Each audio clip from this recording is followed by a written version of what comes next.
The mare's hooves struck sparks off the morning frost as Greta Grimshaw leaned into the bucking spin, her thighs locked tight and her breath coming steady despite the chaos beneath her. The sun had barely cleared the eastern ridge when she slid off the finally trembling animal, patted its sweating neck, and walked toward the ranch house knowing she had two more unbroken 3-year-olds waiting before the breakfast bell rang. This was her routine, her reputation, the thing that kept her employed at the Weatherton Ranch, despite the whispers that followed any orc woman trying to make an honest living in human territory. What she did not expect, rounding the corner of the barn with dirt on her knees and victory in her step, was the new ranch hand leaning against the fence post watching her with a smile so slow and easy it stopped her cold, like she had walked into a wall she could not see. He was tall without being remarkable about it, maybe just over 6 feet, with dark hair that needed cutting and shoulders that spoke of years doing hard work without complaint. The smile started at one corner of his mouth and spread like honey dripping off a spoon, warm and sweet and utterly unhurried, and Greta found herself standing there like a fool with her mouth slightly open and no words coming out. She had broken horses that had killed men. She had stared down ranch owners twice her size when they tried to cheat her out of her wages. She had never, not once in her 24 years, felt her knees go soft because someone smiled at her. "Good morning," he said, his voice matching the smile, all easy warmth with a hint of gravel underneath. That was something to watch. Greta's brain finally caught up with her mouth. "Been breaking horses since I was 12, nothing special about it." Did not look like nothing from where I was standing. He pushed off the fence post and extended a hand. "Isaac Dalton. Mr. Weatherton hired me yesterday to help with the wild herd they brought down from the northern range." She looked at his hand for a beat too long before taking it, and the moment their palms met she felt a jolt run up her arm that had nothing to do with static, and everything to do with the way his fingers wrapped around hers, firm but not crushing, like he knew exactly how much strength to use. "Greta Grimshaw. I run the braking program here." "So I heard." He did not let go right away, and neither did she, and when they finally pulled apart, Greta had to resist the urge to wipe her palm on her trousers like a nervous girl. "Mr. Weatherton says you are the best hand with difficult horses he has ever seen. Said you could gentle a lightning bolt if someone put a bridle on it." Heat crept up Greta's neck, spreading across her green cheeks in a way she knew would be visible even under the morning dust. "Weatherton talks too much. Seems to me he talks just enough." That smile again, smaller this time but somehow more devastating for its intimacy, like it was meant just for her. "I should let you get to breakfast. Just wanted to introduce myself before we start working together." Working together. Right. Because the northern herd was Weatherton's latest project, 40 wild horses brought down from the high country to be broken and sold, and Greta had been planning the training schedule for weeks. Of course this man would be around. Of course she would have to see that smile every single day and pretend it did not make her feel like she was the one being broken. "Sure," she managed. "Breakfast. Right." She walked past him toward the bunkhouse, forcing herself not to look back, and made it exactly 10 steps before she heard him chuckle quietly behind her. Her hands clenched into fists at her sides. Nobody had ever laughed at her like that, like she was charming instead of intimidating, like her awkwardness was something sweet instead of something to mock. She did not know what to do with it. She did not know what to do with him. By the time she washed up and made it to the long table where the ranch hands took their meals, Isaac was already seated at the far end with a plate of eggs and fried bread, listening to old Morton describe the quirks of the northern herd with the kind of attention that suggested he actually cared. Greta took her usual spot near the middle, accepted her plate from the cook with a nod of thanks, and tried very hard to focus on her food instead of the way Isaac's shoulders moved under his work shirt when he reached for the coffee pot. "You met the new fellow?" Morton asked her around a mouthful of beans. "This morning." Greta kept her eyes on her plate. "Good hand from what I saw yesterday. Weatherton brought him on special because he worked the wild herds up in the Greystone country, knows his way around an unbroken horse." That caught Greta's attention despite her determination to ignore Isaac's existence. The Greystone herds were legendary, half-wild things that ran the mountain passes and only came down in the worst winters. Breaking a Greystone horse was a mark of serious skill. She glanced up and found Isaac watching her over the rim of his coffee cup, that same easy smile playing at his mouth like he knew exactly what she was thinking. She looked away so fast she nearly knocked over her water glass. Breakfast passed in a blur of forced normalcy. Greta ate her eggs, drank her coffee, discussed the day's work schedule with the other hands, and absolutely did not think about the way Isaac's hands looked wrapped around his cup, or how his voice sounded when he laughed at one of Morton's terrible jokes. She had work to do. 2 more horses to break before lunch, then the afternoon session with the northern herd to assess which animals were ready to start ground training. No time for foolishness. No space in her life for whatever this strange, fluttering feeling in her chest was trying to become. She pushed back from the table and headed out to the training corral, where the second mare of the morning was already waiting, a skittish bay with white stockings and a tendency to bite. Greta slipped into the corral, moving slow and easy, letting the mare get used to her presence before she attempted to get a halter on. The work settled her, the familiar rhythm of approach and retreat, the careful reading of equine body language, the moment when the mare's ear flicked toward her, and she knew she had made a connection. She was so focused on the mare that she did not notice Isaac leaning on the fence rail until she had the halter on, and was running her hands down the animal's neck, checking for old injuries or sore spots. When she finally looked up, there he was, watching her with an expression she could not quite read. Not the smile this time, something more serious, more intent. "You have a gift," he said quietly, and there was no teasing in his voice now, just simple honesty that hit her harder than any flirtation could have. "It is just practice." Greta forced herself to keep stroking the mare's neck, to keep her hands busy so they would not shake. Anyone could do it if they put in the time.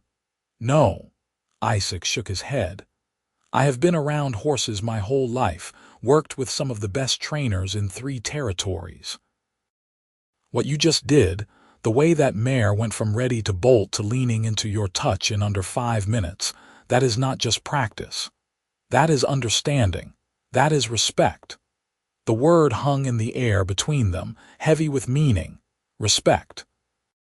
How many times had Greta heard that word used about horses, but never about herself? How many ranchers had praised her skill while refusing to meet her eyes, paid her wages while making sure she ate separately from the human hands, benefited from her work while making it clear she would never truly belong? "Thank you," she said, and her voice came out rougher than she intended. That means something, hearing it from someone who knows the work. "I do know the work." Isaac's hands rested on the top rail, relaxed and competent, the hands of someone who had spent years holding reins and ropes and the trust of animals that could kill him if he made a mistake. "Which is why I know what I am seeing. Weatherton is lucky to have you." Before Greta could figure out how to respond to that, Morton's voice rang out across the yard calling Isaac to help move some feed barrels, and the moment broke. Isaac pushed off the fence with a nod that felt like a promise of more conversations to come, and Greta was left alone with the mare and a heart that was beating entirely too fast for someone who was just standing in a corral doing her job. The rest of the morning passed in a haze of work. She broke the bay mare to halter, started the ground work with a nervous gelding, and tried very hard not to notice, every time, Isaac crossed her line of sight carrying something or talking to someone, or just existing in her peripheral vision like a constant warm presence she could not ignore. By the time the lunch bell rang, she was dusty, tired, and more flustered than she had been since she was a teenager with her first crush on the blacksmith's apprentice back home. She washed up at the pump, scrubbing the dirt off her hands and splashing water on her face, and when she straightened up, Isaac was there again, waiting his turn at the pump with that patient smile that was starting to feel like a kind of inevitability. "You work harder than any two hands I have ever met," he said conversationally, like commenting on the weather. "Comes with the territory." Greta stepped aside to let him at the water. "Have to be twice as good to be seen as half as useful when you look like I do." She had not meant to say that. The words just slipped out, born of too many years swallowing down bitter truths and too much confusion swirling in her head from his proximity. Isaac went still, his hands frozen halfway to the pump handle, and when he looked at her, his expression had gone serious again. "Anyone who can't see how useful you are is an idiot," he said flatly. "And anyone who judges you by your skin instead of your skill deserves to have their horses go unbroken and their ranch fail." Greta blinked. In all her years working human ranches, no one had ever said anything like that to her. They had tolerated her, paid her, even praised her work in roundabout ways, but no one had ever just stated outright that prejudice against her was wrong and stupid and deserved to fail. "That is a kind thing to say," she managed. "It is a true thing to say." Isaac pumped water over his hands, washing away the morning's work with brisk efficiency. "My father taught me to judge a person by what they do, not what they look like, and what you do is remarkable." The fluttering in Greta's chest had become a full-on storm. She mumbled something about needing to get to lunch and fled toward the dining hall, very aware that she was retreating from a conversation instead of a wild horse, but utterly unable to stop herself. Behind her, she heard that low chuckle again, and it chased her all the way to the table. Lunch was venison stew and fresh bread, hearty and hot, but Greta barely tasted it. Isaac sat across from her this time, close enough that their knees almost touched under the table, and every time she glanced up, he was either looking at her with that steady warmth in his eyes or looking at something else while smiling like he knew a wonderful secret. It was devastating. It was unfair. It was turning her, a woman who had never backed down from a challenge in her life, into a nervous wreck before the midday meal was even finished. "Greta." Weatherton's voice cut through her spiraling thoughts. The ranch owner stood at the head of the table, a heavy-set man with gray in his beard and sharp eyes that missed nothing. "Need to talk to you and Isaac after lunch. My office." That snapped Greta back to reality. Weatherton only called people to his office for serious business, contracts or problems or changes to the work schedule that could not wait. She nodded, forcing down the last of her stew, and tried to ignore the way her stomach had twisted itself into knots that had nothing to do with the food. Isaac caught her eye across the table and gave her a small nod, like they were in this together, whatever this turned out to be. The gesture steadied her more than it should have. They had known each other for barely half a day. There was no reason his silent support should mean anything. And yet it did. Weatherton's office was a cramped room off the main barn, smelling of leather and horse and the tobacco he smoked in his evening pipe. He gestured them both to chairs and settled himself behind his desk with a sigh that spoke of complicated thoughts. "Right," he said without preamble. The northern herd. I brought them down here to break and sell, as you both know. What you do not know is that I have had an offer. Carver, that horse dealer from the eastern settlements, wants to buy the whole lot, unbroken, for a flat price. Greta's blood went cold. She knew Carver by reputation. Every horse person within 200 miles knew Carver. He bought wild horses in bulk and broke them fast and mean, all harsh bits and whips and brutality, turning out animals that were technically rideable but ruined in spirit. It was everything Greta despised about the horse trade, everything she had dedicated her career to doing differently. No. The word was out of her mouth before she could stop it. Weatherton raised an eyebrow. That is not your decision to make, Greta. I know.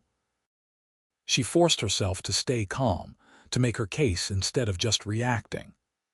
But you hired me to break those horses properly. You brought me on because you wanted animals that would sell for premium prices to buyers who care about quality. Carver will ruin them. He'll break their spirits and sell them cheap to anyone who does not care if their mount is terrified of its own shadow. It is a waste. It is also a guaranteed sale. Weatherton leaned back in his chair. No risk, no waiting months for the breaking work to finish, no hoping I can find 40 buyers willing to pay premium prices.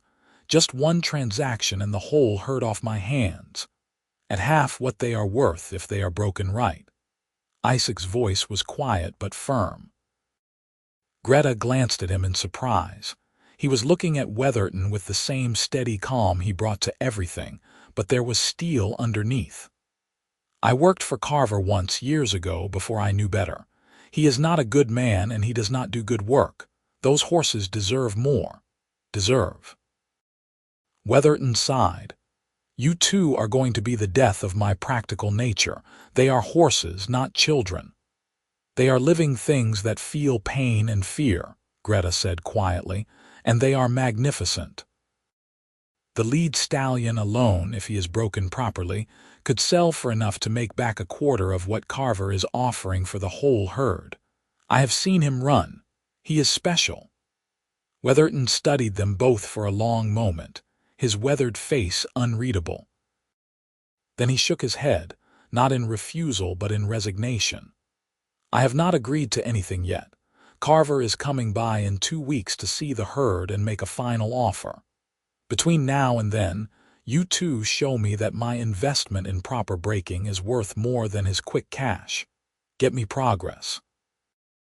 Get me proof that these horses can become something special. Then we will talk. It was not a no, it was not a victory, but it was a chance, and Greta seized it with both hands. We will, I promise. You will see. Outside the office, Isaac fell into step beside her as they walked back toward the corrals. So, he said mildly, 2 weeks to prove that 40 wild horses are worth more than a quick sale to a man who will brutalize them. No pressure. I have done harder things. Greta tried to sound confident. She was not sure she managed it. I believe you. Isaac stopped walking and turned to face her, and his expression was completely serious now, all traces of that teasing smile gone. But you are not doing this alone. We are partners in this, Greta. I meant what I said in there. Those horses deserve better, and I am going to help make sure they get it. The storm in Greta's chest kicked up another notch. Why? The question slipped out before she could stop it. You just got here. This is not your fight. You could just do your job and collect your pay and let Weatherton sell to whoever he wants. Isaac was quiet for a moment, considering. When he spoke, his voice was soft but clear. Because it is the right thing to do. And because I have spent most of my life watching people do the easy thing instead of the right thing, and I got tired of being one of them. He paused. And because I watched you stand up to Weatherton without hesitation, knowing it could cost you your position, and I thought, there is someone worth backing. There is someone who cares more about doing right by those horses than about staying safe and comfortable. Greta's throat felt tight. You are a strange man, Isaac Dalton. So I have been told. The smile came back, smaller and sweeter than before. Come on, we have work to do and not much time to do it. They spent the afternoon in the large corral, where Weatherton had penned the northern herd. 40 horses ranging from nervous yearlings to the magnificent lead stallion that Greta had mentioned. The stallion was a gray, dappled like storm clouds, with eyes that tracked every movement and a presence that commanded respect from every other horse in the pen. He was also completely wild, had never felt a rope or a kind hand, and would as soon trample a person as look at them if he felt threatened. We start with him, Greta said, nodding toward the stallion. The others follow his lead. If we can show progress with him, it will filter down through the whole herd. Isaac watched the stallion circle the far side of the corral, all coiled power and suspicion. That is a tall order for 2 weeks. I know. Greta climbed up on the fence rail, settling herself where she could observe without crowding. But I have a theory. He is not mean. He is protective. See how he keeps himself between us and the younger horses. He thinks he is responsible for them. If we can convince him that we are not a threat, that we are offering safety instead of danger, he might come around faster than a truly aggressive animal would. Might. Isaac climbed up beside her, close enough that his shoulder brushed hers. That is a lot of hope riding on one word. Hope is what I have. Greta kept her eyes on the stallion, trying to ignore the warmth of Isaac's arm against hers. Hope and skill in 2 weeks. It will have to be enough. They sat in silence for a while, just watching the herd move and interact, learning the dynamics that would tell them how to approach the work ahead. Greta pointed out which horses were nervous, which were curious, which were likely to be leaders in their own right once the stallion's influence was removed. Isaac listened and added his own observations, insights born of years working wild herds in different country. It was easy, working with him. Natural, like they had been doing this together for years instead of hours. Can I ask you something? Isaac said eventually, his voice quiet enough not to startle the horses. Sure. Greta braced herself for questions about being orc, about how she had ended up doing this work, about all the things people always wanted to know but rarely asked directly. What made you want to work with horses? It was so far from what she had expected that she actually laughed, a startled sound that made the nearest horse's ears swivel toward them. That is what you want to know. That is what I want to know. Isaac's smile was back, gentle and genuine.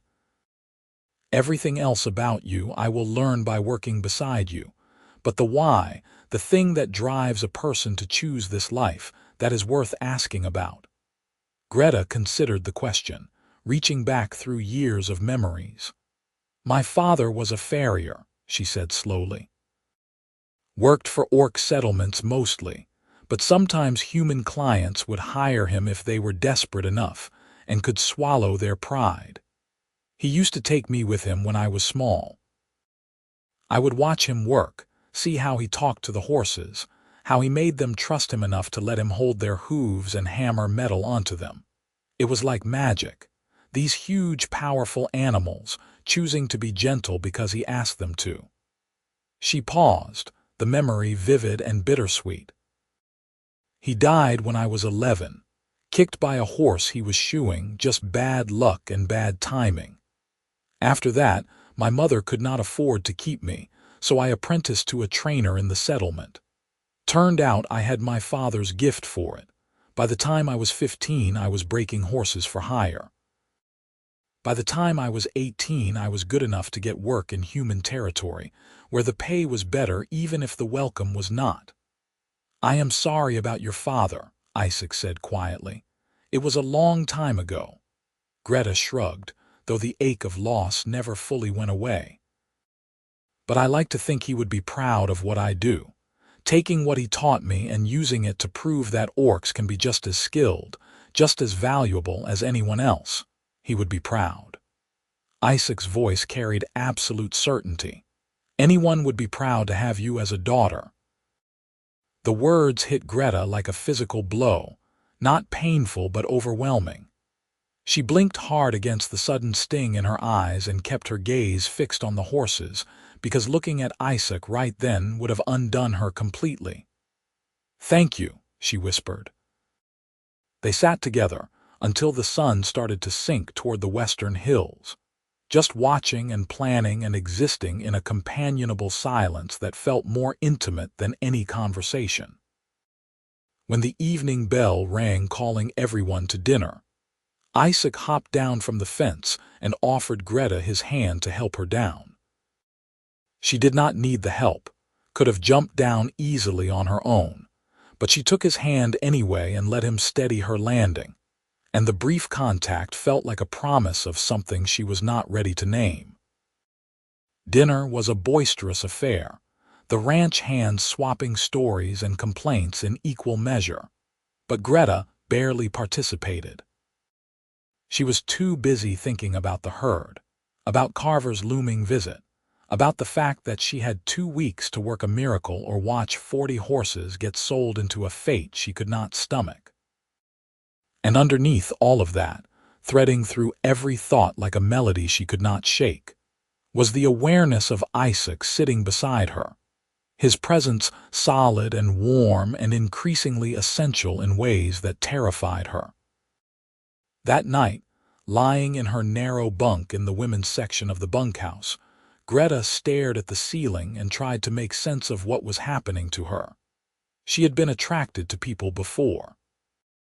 She had even had a few brief relationships, though nothing that lasted once the men in question realized that being with an orc woman came with social costs they were not willing to pay. But this thing with Isaac felt different, bigger. Like it was not just attraction but recognition. 2 people who spoke the same silent language finally finding each other in a world that had not been kind to either of them. It was too fast, too intense, too risky. And yet when she closed her eyes, all she could see was that slow smile spreading across Isaac's face, warm as summer sun, inevitable as the dawn. She was in so much trouble. The next 2 weeks fell into a rhythm that was both grueling and exhilarating. Greta and Isaac worked the northern herd from dawn until dusk, starting with slow, careful observations and gradually introducing human presence in ways designed to minimize fear. They moved through the corral like they were part of the herd themselves, never threatening, never demanding, just existing as a constant calm presence until the horses stopped seeing them as predators and started seeing them as fixtures, like the fence rails or the water trough. The stallion was the hardest sell. He watched them with those intelligent storm-gray eyes, tracking every movement, testing every approach with the wariness of a creature that had survived by trusting nothing. But Greta was patient, and Isaac matched her patience with his own steady calm. And slowly, incrementally, the stallion's flight distance began to shrink. The first time Greta stood in the center of the corral, and the stallion approached within 10 feet of his own volition, she felt tears prick her eyes. Isaac, standing outside the fence, grinned like she had just lassoed the moon. They worked separately and together, each bringing different strengths to the task. Greta had an uncanny ability to read equine body language, to sense the exact moment when a horse was ready for the next step. Isaac had a gift for remaining absolutely still at exactly the right time, becoming a safe harbor that curious horses would eventually approach. Together, they made a formidable team, and the herd responded to them faster than Greta had dared to hope. But it was not just the horses that were changing. With every day that passed, Greta found herself more aware of Isaac, more attuned to his moods and thoughts, more undone by the little kindnesses he showed without seeming to think about them. He brought her coffee in the morning without being asked, made sure she ate lunch even when she was too focused to remember food, stayed late to help with the evening feeding so she would not be working alone in the dark. And through it all, that smile, sometimes teasing, sometimes gentle, always warm, always aimed at her like she was the most fascinating person he had ever met, it made her clumsy. It made her distracted. It made her feel things she had thought she was too tough and too practical to feel. One evening, almost a week into their work with the herd, Isaac found her in the feed room organizing supplies that did not really need organizing. She had been hiding, basically, overwhelmed by the way her heart had started pounding when he had casually rested his hand on her shoulder earlier to point out a particularly skittish mare. It was ridiculous. She was ridiculous, but she could not seem to stop herself. There you are. Isaac leaned in the doorway, arms crossed, expression amused. Morton said he saw you head this way an hour ago. That is a lot of organizing. Just making sure we are prepared for tomorrow. Greta kept her back to him, rearranging sacks of grain that were already perfectly arranged. Greta. His voice had gone soft. Look at me. She did not want to. Looking at him was dangerous, but she turned anyway because apparently her body had stopped obeying her brain where Isaac Dalton was concerned.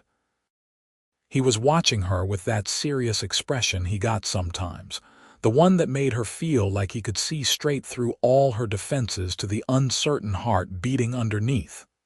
"Are you all right?" he asked gently. "I am fine." The lie felt obvious even as she spoke it. Isaac pushed off the doorframe and stepped into the small room, close enough that she could smell the clean sweat and horse and leather scent of him. "You have been jumpy all day. If I did something to make you uncomfortable, I need you to tell me. You did not do anything wrong." The words came out in a rush. "You have been nothing but kind and respectful and helpful and good, and that is the problem." Isaac's eyebrows rose. "I am confused." Greta laughed, a sharp, desperate sound. "That makes two of us. I am not good at this, at whatever this is." "I break horses, Isaac. I understand horses. People are harder. You are harder." Understanding dawned in his eyes, followed by something that looked like hope and wonder mixed together. "Harder how? You smile at me and I forget what I was doing. You stand next to me and I can't think about anything except how close you are. You say kind things and I want to—" She cut herself off, horrified at what she had almost admitted. "Want to what?" Isaac took another step closer. They were almost touching now, close enough that she could see the flecks of gold in his brown eyes, close enough to feel the warmth radiating off his skin. "This is a bad idea," Greta whispered. "I work here. You work here. We have a job to do and only a week left to do it, and I cannot afford to mess this up because I am distracted by—" "By what?" His voice was barely a murmur. "By you." The admission felt like surrender. "By everything about you.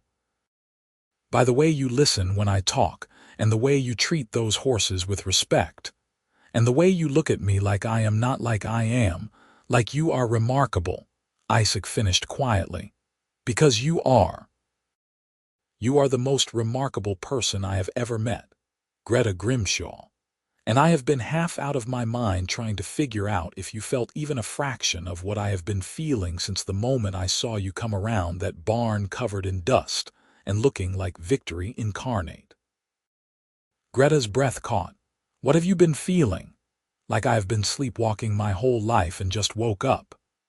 Isaac reached up slowly, giving her plenty of time to pull away, and brushed a stray strand of hair back from her face. His fingers lingered near her temple, gentle and sure. "Like everything I did before this was just marking time until I could be right here, right now with you. It was too much. It was everything." Greta closed the last few inches between them and kissed him.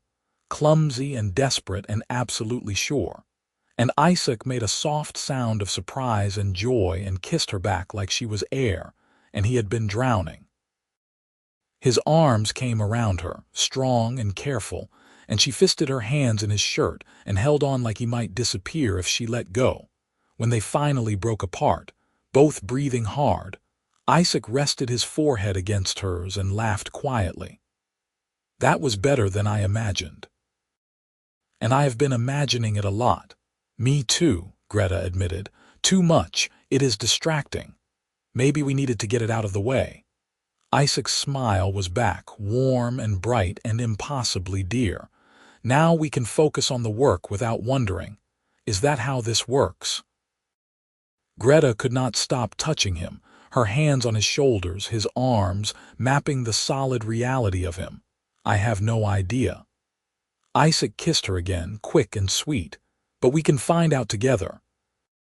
They did not tell anyone, partly because it felt too new and precious to expose to scrutiny, and partly because they both knew that an orc woman and a human man courting each other would draw exactly the kind of attention they did not need while trying to save 40 horses from a cruel fate. But the knowledge of it, the reality of their feelings finally spoken aloud, changed everything. Greta worked with a lightness in her step she had not felt in years. Isaac smiled even more than usual, which the other ranch hands commented on with good-natured ribbing about him being too cheerful for his own good. The herd continued to gentle. By the end of the first week, Greta could walk among them without causing a panic. By the middle of the second week, Isaac had the stallion eating grain from a bucket he held, a level of trust that should have taken months to build. They were making progress, real measurable progress, but Greta could not shake the anxiety that it would not be enough.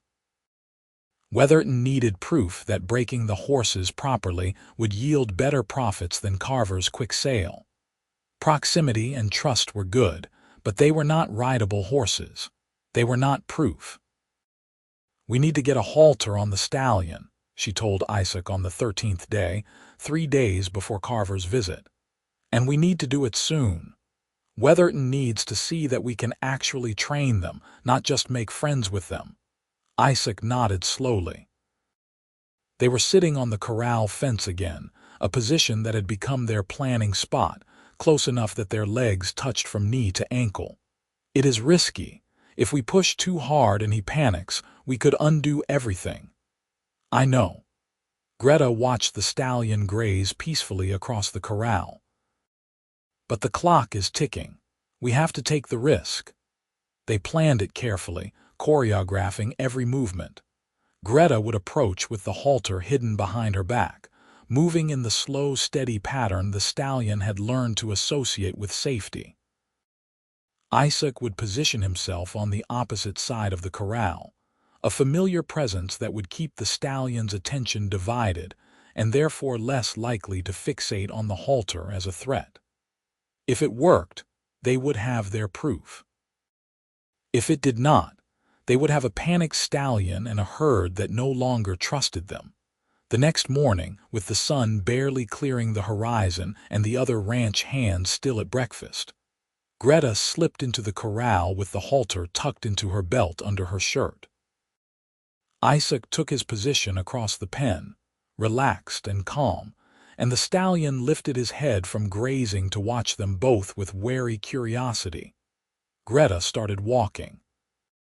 Not toward the stallion, just walking her usual path through the herd, stopping occasionally to touch a shoulder or neck, murmuring soft words that meant nothing except safety and calm. The stallion watched but did not move. She adjusted her path, angling gradually closer, still not looking directly at him. 10 feet, 8 feet, 6. She could see the texture of his dappled coat, the intelligent awareness in his eyes. 5 feet, 4. She stopped, standing quiet, and waited. This was the moment that mattered. If the stallion chose to approach, chose to close that last bit of distance himself, it meant he was ready. If he bolted, it meant they had moved too fast. Seconds stretched into minutes. Greta barely breathed. Across the corral, Isaac was utterly still, a statue in human form. And then the stallion took one step toward her. Then another. His nose stretched out, nostrils flaring as he took in her scent, and then his muzzle brushed against her outstretched hand, warm breath ghosting over her palm. Greta moved with glacial slowness, bringing the halter out from behind her back, letting him see it and smell it. The stallion's ears flicked back, uncertain, but he did not retreat. She raised the halter higher, positioned it near his nose, and waited again. The stallion stood frozen, every muscle tense, and Greta sent up a silent prayer to whatever gods watched over horses and fools. Then the stallion dipped his head, and Greta slipped the halter over his nose and behind his ears, buckling it with fingers that shook only slightly. The stallion stood with the halter on, confused but not panicked, and Greta felt tears streaming down her face before she even realized she was crying. "Easy," she whispered, stroking his neck. "You are so brave. You are perfect." Isaac was beside her somehow, moving quiet as a ghost, and his hand joined hers on the stallion's neck. "That was incredible," he said softly. "You were incredible. We were incredible." Greta looked at him through her tears, grinning like a fool. "Did you see that? Did you see him choose it?" "I saw." Isaac was grinning too, his eyes bright with shared triumph. "Weatherton is going to lose his mind when he sees this."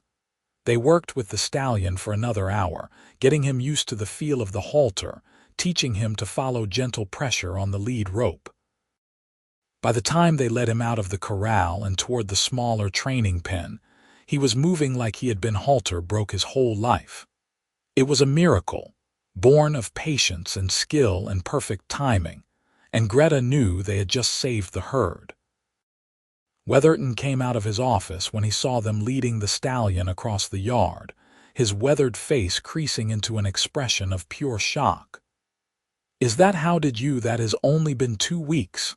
13 days, Greta corrected, unable to keep the pride out of her voice. "And he is not fully broke yet, but he is well on his way.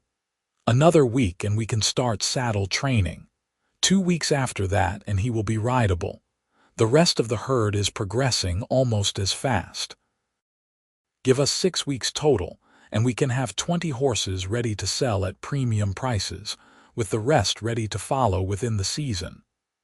Weatherton walked around the stallion, examining him from every angle while the horse stood quiet and patient. "I will be damned," he muttered. "Carver comes tomorrow.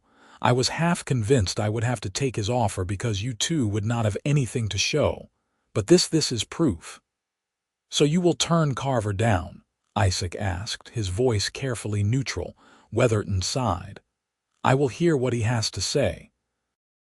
But yes, barring him offering twice what these horses are worth, I think I will take my chances on your training program. This stallion alone will fetch a price that makes the wait worthwhile." He paused, looking between them with a shrewd expression. "You two make a good team. I am glad I took a chance on both of you." That evening, after the work was done and the other hands had drifted off to their various entertainments, Greta and Isaac found themselves back at the corral fence, watching the stars come out over the northern hills. The stallion stood peacefully among his herd, still wearing his halter like a badge of honor. "We did it," Greta said quietly. "We actually did it. We did." Isaac's arm was around her shoulders, a casual claiming that made her heart sing. "But Weatherton said something today that got me thinking." "What?" He said. "We make a good team. And we do with the horses. But I have been thinking about what happens after this job is done." Isaac turned to face her, serious and intent. "I have been on a dozen ranches in as many years, never staying anywhere long because nothing ever felt like it mattered enough to put down roots. But this matters. You matter. And I do not want to just be your work partner, Greta. I want—" he paused, searching for words. I want to build something with you, something that lasts. Greta's breath caught. What are you saying? I am saying I am in love with you. Isaac's smile was small and vulnerable and utterly genuine. I know it has only been 2 weeks. I know that is crazy fast. But I have never been more sure of anything in my life. You are it for me. The thing I have been looking for without even knowing I was searching. And if you feel even half of that, I want to know what we could build together. I do feel it. The words spilled out of Greta like a confession. I am terrified of how much I feel it. I have spent my whole life being strong and independent and not needing anyone.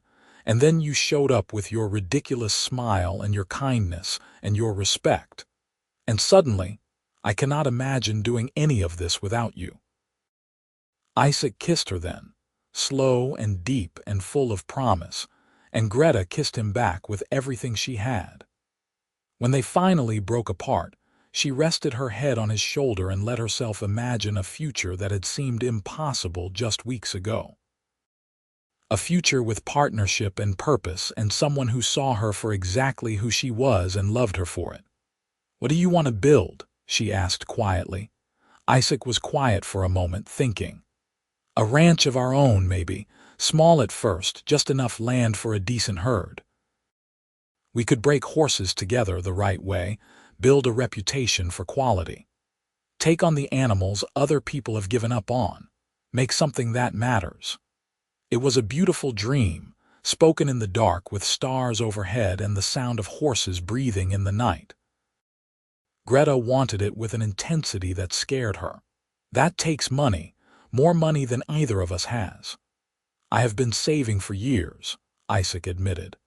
Nothing to spend my wages on when I kept moving from place to place. It is not enough to buy land outright, but it is a start. And you have been working steady for years. Between us, we might have enough for a down payment somewhere, not prime land, but enough. It is a risk. Greta made herself say it, even though every fiber of her being wanted to just say yes and leap into the unknown with him. We have only known each other 2 weeks. What if we are making the best decision of our lives? Isaac countered gently. What if we are the kind of lucky that only comes around once? I am not saying we have to do it tomorrow, Greta. I am just saying, think about it. Imagine it. See if it feels as right to you as it does to me. She did think about it. That night and the next day, as they prepared for Carver's visit and worked the herd and went through the familiar rhythms of ranch life, Greta let herself imagine a different future. A small ranch with her name and Isaac's on the deed. Corrals full of horses learning to trust instead of fear. A home that was truly hers, built with someone who loved her. It felt impossible and inevitable at the same time, a dream too big to hold and too perfect to let go. Carver arrived at noon the next day in a wagon pulled by 2 thin horses that immediately told Greta everything she needed to know about how he treated his animals. He was a tall man running to fat, with small eyes and a smile that never reached them.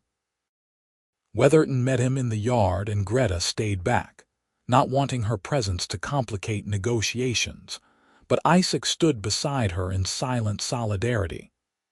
Let me see this herd you are so proud of, Carver said loudly, his voice carrying across the yard. Though I am sure they are the same half-wild nags you were trying to sell me on 2 weeks ago. Weatherton led him to the corral where the northern herd was penned, and Greta saw Carver's eyes widen slightly when he took in the calm, curious horses watching the newcomers without panic. The Stallions stood at the front, haltered and confident, a testament to what patient training could achieve. You haltered the gray, Carver said flatly. That is good work, faster than I expected. My hands are the best in the business, Weatherton replied with pride. The whole herd is coming along ahead of schedule. I will have a dozen saleable animals within the month. Carver walked along the fence, studying the horses with a professional eye that missed nothing. Then he named a price, a good bit more than his previous offer, but still well below what the horses would bring if sold individually after proper training. "Final offer," he said. "Take it or leave it. Cash today, herd off your hands by tomorrow." Weatherton glanced back at Greta and Isaac, standing together near the barn. Then he shook his head. "I am going to pass, Carver. These horses are worth more than you are offering, and I have the people to prove it. But I appreciate you coming all this way." Carver's expression went cold. "You are making a mistake, Weatherton. That orc woman of yours might have gotten lucky with one animal, but she will never get the whole herd trained before they cost you more than they are worth in feed and keep. And even if she does, who is going to buy horses broken by an orc? People do not trust her kind." The words hung in the air like poison. Greta felt Isaac tense beside her, felt her own anger rise hot and fast. But before either of them could respond, Weatherton's voice cut through the tension like a blade. "The kind of people who judge a horse by who trained it instead of how it performs are not the kind of customers I want," he said coldly. "And the kind of man who insults my employees to their faces is not the kind of man I do business with. We are done here, Carver. You can see yourself out." Carver's face went red with anger, but he had enough sense not to push it further. He climbed back into his wagon and drove out of the yard with his whip cracking over his thin horses' backs, and Greta watched him go with a fierce satisfaction burning in her chest. Weatherton walked over to them, his expression tired but satisfied. "Well," he said, "that is that. You two have your 6 weeks to prove me right. Do not make me regret it." "You will not," Greta promised. "Thank you for trusting us, for standing up for me." "I stand up for good work," Weatherton replied gruffly. "Your skin does not change the fact that you are the best horse trainer I have ever employed. Now get back to it. Those animals are not going to break themselves." Over the next 6 weeks, Greta and Isaac worked harder than they had ever worked in their lives. They moved through the northern herd systematically, building on the foundation of trust they had established, gradually introducing halters and lead ropes and saddle pads, and eventually saddles and riders. It was exhausting, exhilarating work, made easier by the partnership they had built and the love that grew deeper with every passing day. Isaac proved to be just as good a rider as he was a trainer, with a light hand and an instinctive understanding of how much to ask and when to back off. Between the two of them, they had 15 horses trained to saddle within a month and 20 ready to sell within 6 weeks, exactly as Greta had promised. Weatherton brought in buyers from 3 territories, word having spread about the quality of his new horses, and the prices they fetched were better than even Greta had hoped. The stallion alone sold for enough to pay her and Isaac's wages for a year. But something else was happening alongside the training and selling. As Greta and Isaac worked side by side day after day, as they learned each other's rhythms and trusted each other's judgment and built something neither could have managed alone, they started talking seriously about their future. What had been a dream spoken under stars became a plan, discussed over evening meals and refined during long rides checking fence lines. They crunched numbers, studied maps, made lists of what they would need to start a ranch of their own. And then, 2 months after Isaac first smiled at Greta across a dusty ranch yard, Weatherton called them into his office again. "Sit," he said, gesturing to the same chairs they had occupied what felt like a lifetime ago. "I have a proposition for you both." Greta exchanged a glance with Isaac. They had planned to give their notice soon, to tell Weatherton they were leaving to pursue their own venture. The timing felt strange. "There is a property about 20 miles north of here," Weatherton continued. "Small ranch, maybe 100 acres, with a house and barn and good water. Owner died last winter and his children are looking to sell. It is not much, but it would be a decent start for someone looking to run their own braking operation. Greta's heart started to pound. Why are you telling us this? Because I am offering to loan you the money to buy it. Weatherton leaned back in his chair, studying them both with those sharp eyes. I make enough off your work to pay you wages, but I make a fortune off what you two accomplished with that northern herd. Best return on investment I have seen in 20 years of ranching. So I am investing in you again. Loan you the money for the down payment, reasonable interest, pay it back as you can. You run your own operation, train horses your way, and I get first right of refusal to buy any animals you do not sell directly. Isaac found his voice first. That is an incredibly generous offer, sir. It is good business, Weatherton corrected. And it is the right thing to do. You two are wasted working for someone else. You should be building something of your own. Greta felt tears prick her eyes for the second time since coming to work at the Weatherton ranch. We accept, she said, her voice rough with emotion, and thank you for everything, for taking a chance on an orc woman when most ranchers would not, for standing up to Carver, for this. It means more than you know.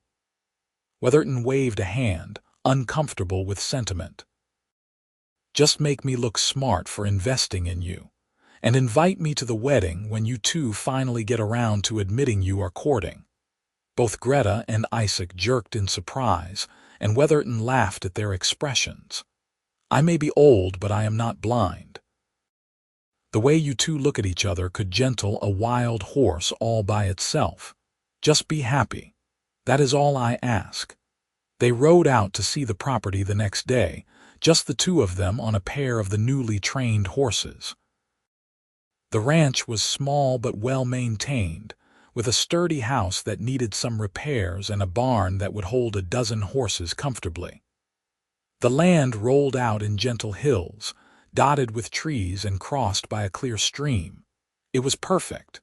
It was home.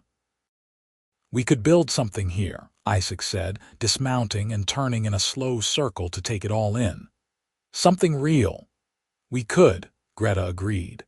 She climbed down from her horse and walked to where Isaac stood, taking his hands in hers. We will, together. Isaac pulled her close, kissing her with the ease of familiarity and the heat of desire that had not dimmed despite daily proximity. Marry me, he said against her lips. Make this official. Be my wife and my partner and the person I build this life with. Yes. The word was easy, inevitable, as natural as breathing. Yes, absolutely yes. They were married a month later in a small ceremony at the Weatherton Ranch, with the ranch hands as witnesses and the northern herd grazing peacefully in the background. Greta wore a simple dress the color of summer grass and flowers in her dark hair. Isaac wore his best shirt and a grin that could have lit up the night sky. Weatherton gave them a mare from the northern herd as a wedding gift, already in foal, the start of their own breeding program. The small ranch became the Dalton Horse Farm, known through 3 territories for the quality of its trained animals and the unusual partnership that ran it. People came from far and wide to buy horses broken by the orc woman and her human husband. And while there were always those who muttered about the impropriety of a mixed marriage, the quality of the work spoke louder than prejudice ever could. Greta and Isaac built their life one day at a time, one horse at a time, one small victory at a time. They learned each other's moods and quirks, fought occasionally and made up thoroughly, supported each other through hard times and celebrated the good. The work was never easy, but it was always meaningful, and they did it together. 3 years after their marriage, on a crisp autumn morning with the leaves turning gold on the hills, Greta stood in the training corral watching a wild mare that had arrived the week before. She was showing the first signs of pregnancy, her belly just starting to round with the child she and Isaac had been hoping for. Isaac leaned on the fence rail exactly where he had stood that first morning, watching her work with the same admiration and love that had never dimmed. "You are staring," Greta called over her shoulder, not needing to look to know he was there. "Can you blame me?" Isaac's voice carried across the corral, warm with affection. "I am watching my wife work magic. Never gets old." The mare took a tentative step toward Greta, curious and cautious. Greta held out her hand, patient and still, and waited for the moment when fear would give way to trust. It was what she did, what they both did in their different ways.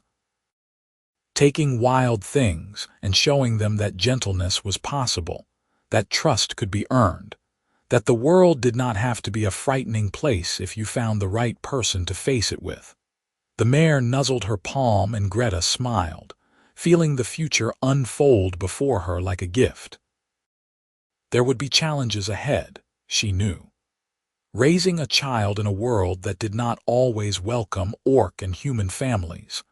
Building a business that depended on the whims of weather and market, and the health of animals that could die or disappear in 100 different ways. Growing old together and facing whatever hardships came with that inevitable progression. But she would face it all with Isaac beside her, his slow smile and steady hands and unshakable faith that they could weather any storm as long as they faced it together. And that, Greta thought as the mare accepted her first halter and Isaac cheered from the fence, was more than enough. That evening, after the horses were fed and the barn was locked and the sun had set behind the western hills, painting the sky in shades of rose and gold, Greta and Isaac sat on the porch of their small house and watched the stars come out. Isaac's hand rested on Greta's stomach, feeling for the tiny life growing there, and Greta covered his hand with her own. "You think our child will have your gift with horses?" Isaac asked quietly. "Maybe." Greta leaned into his shoulder, comfortable and content. "Or maybe they will be terrible with horses and brilliant at something completely different. Either way, they will be loved. They will be wanted. They will have two parents who chose each other and chose them and will fight for them every day of their life. That is a good foundation." Isaac kissed the top of her head. "Better than most people get." They sat in comfortable silence, two people who had found each other against unlikely odds and built something precious from patience and work and love. The ranch spread out around them, modest but thriving, a testament to what could be accomplished when two people decided to bet on each other instead of playing it safe. In the barn, the horses settled for the night, secure in the knowledge that they were safe and cared for. In the house, two lives intertwined, building toward a future neither had dared imagine alone. And over it all, the stars wheeled in their ancient patterns, indifferent and eternal, witnesses to one more small human story of love found and cherished and made real through the simple act of choosing it, every single day. A year and a half later, on a morning bright with spring sunshine, Greta stood at the fence of the main corral with a baby boy balanced on her hip. Little Idris had his father's dark hair and his mother's green skin, and he watched the horses with an intensity that suggested he had inherited at least some interest in the family business. Isaac worked in the corral, putting a young gelding through its paces, his movements sure and practiced. The gelding was one of their own breeding program, offspring of the mare Weatherton had given them as a wedding gift. They had a small herd now, 6 mares and a stallion, producing foals they raised and trained themselves. It was slower than taking on wild horses to break, but it let them build exactly the kind of animals they wanted. Horses that had never known fear or harsh treatment, that came to training with trust already in place. "Your papa is showing off," Greta told Idris, who gurgled happily and reached toward the corral. "He thinks you are watching." "I know he is watching," Isaac called back, grinning. "Got to make sure my son knows what good riding looks like." Idris laughed, a bright baby sound that made both his parents smile. He was a happy child, quick to smile and curious about everything, and he had brought a joy into their lives that Greta had not known existed. Watching Isaac with their son, seeing the gentleness and patience he brought to fatherhood the same way he brought it to horses, made her fall in love with him all over again every single day. They had settled into a rhythm as a family, sharing the work of the ranch and the care of their child, supporting each other through sleepless nights and difficult customers, and the thousand small challenges of running their own business. It was not always easy. There were months when money was tight, weeks when they were both exhausted, moments when the weight of responsibility felt crushing. But they faced it together, the way they faced everything, and the hard times only made the good times sweeter. Weatherton visited regularly, always finding some excuse to ride over and check on their progress. He had become something like family, a gruff surrogate father who took pride in their success and made sure everyone in 3 territories knew about the quality horses coming out of the Dalton horse farm. His support, both financial and social, had made all the difference in those early years when they were still establishing their reputation. Other things had changed too, subtle shifts in the way people treated Greta when she went into town or dealt with customers. The initial suspicion and prejudice had not disappeared entirely. That would probably take generations, but it had softened into grudging respect for most and genuine acceptance for some. When you consistently delivered quality work and treated people fairly, eventually even the most stubborn prejudices began to crack, and there were other mixed families starting to appear in the territory, orc and human couples who had taken heart from seeing Greta and Isaac succeed. It was still rare, still carried social costs, but it was becoming possible in a way it had not been before. Every time Greta saw another mixed couple at the market or heard about one settling nearby, she felt a fierce pride. They were changing things, one small act of courage at a time. Isaac finished his work with the gelding and led the animal to the fence, bringing him close enough that Idris could reach out and touch the horse's soft nose. The gelding, gentle and patient, stood perfectly still while the baby patted him with clumsy enthusiasm. "He has your way with them," Isaac said, watching their son with fond eyes. "Even the young ones settle for him. Or he just smells like milk and horses, which every animal finds comforting." But Greta was smiling. "Either way, I think we are raising a horseman, among other things." Isaac reached over and tickled Idris under the chin, earning another delighted laugh. "He is going to be whatever he wants to be. We will just make sure he knows how to sit a horse while he figures it out." They walked back to the house together, Isaac leading the gelding and Greta carrying Idris, a small, perfect family moving through the ordinary rhythms of an extraordinary life. Inside, the house smelled of the bread Greta had baked that morning and the coffee Isaac kept warm on the stove. They ate a simple lunch while Idris napped in his cradle, talking about which horses were ready to sell and which needed more work, planning their breeding strategy for the next year, discussing whether they could afford to hire a part-time hand to help with the basic care so they could focus more on training.